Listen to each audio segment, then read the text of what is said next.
MCEN 1131 Engineering Mechanics Statics Forces, Vectors, and Scalars, prepared by Mirko Dumanovic.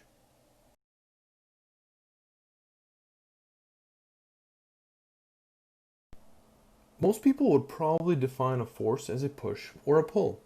While this is true, there are other classifications that we will examine throughout this lesson. All forces have one property in common. They can be represented by vectors.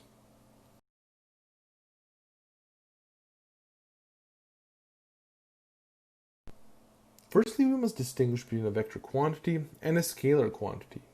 You might not know, but you have implicit familiarity with both. Scalars indicate size or magnitude. For example, a board that is 10 feet long, a lunch that lasts 2 hours, a floor that's area of 20 meters squared, or a 60-watt light bulb. They all specify how much of something you have. Vectors, on the other hand, are quantities that possess magnitude and direction. For example, a 15 Newton force vertically downward, a distance of 20 kilometers north, a velocity of 20 kilometers per hour east, or an acceleration of 7 feet per second squared.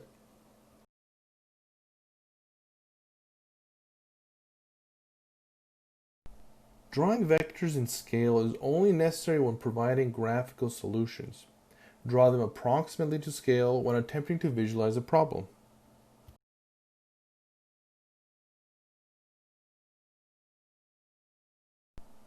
There are two types of loads.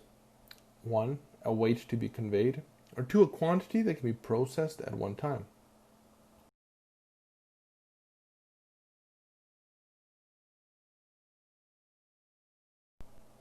There are many ways to classify forces.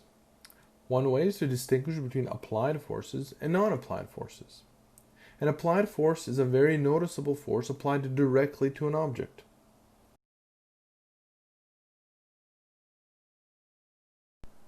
Consider the figure on the right-hand side. The force pulling the trailer is an applied force.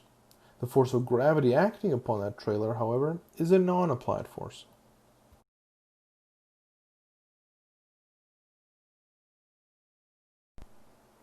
Another way to classify forces is to distinguish between internal and external forces. An internal force is one that acts inside of a structure. In the example below, the chain is an internal force. An external force is one that acts outside of a structure.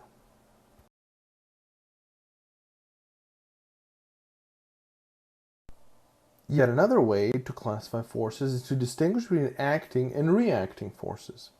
In the example below, we see a total of 3 forces. Force F, the weight of the object, is the acting force.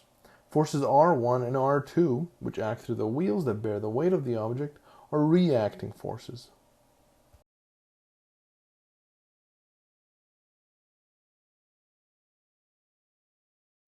Vector addition. Analytical vector addition consists of 2 primary steps. 1. Constructing a triangle using the cosine law or other trigonometric functions. And 2. Adding the vector components together. The resulting vector of 2 component vectors is called the resultant.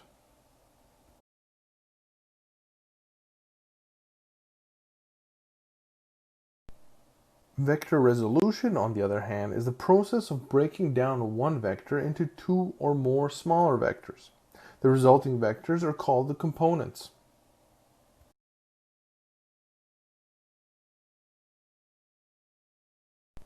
It is often helpful to think about forces in only the vertical or horizontal directions.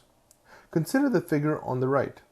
P is the resultant of a horizontal and vertical force components.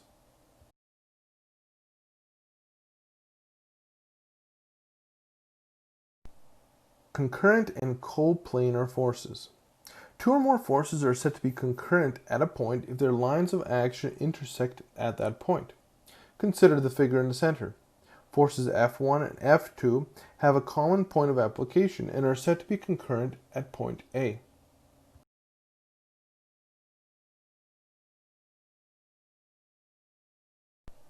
Forces that act in a single plane are said to be coplanar.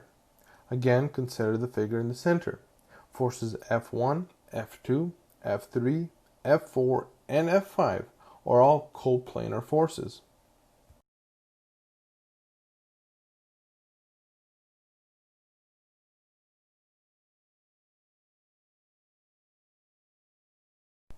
Homework. Read Chapter 2 and complete the practice examples and problems from the book, as well as those provided by our instructor.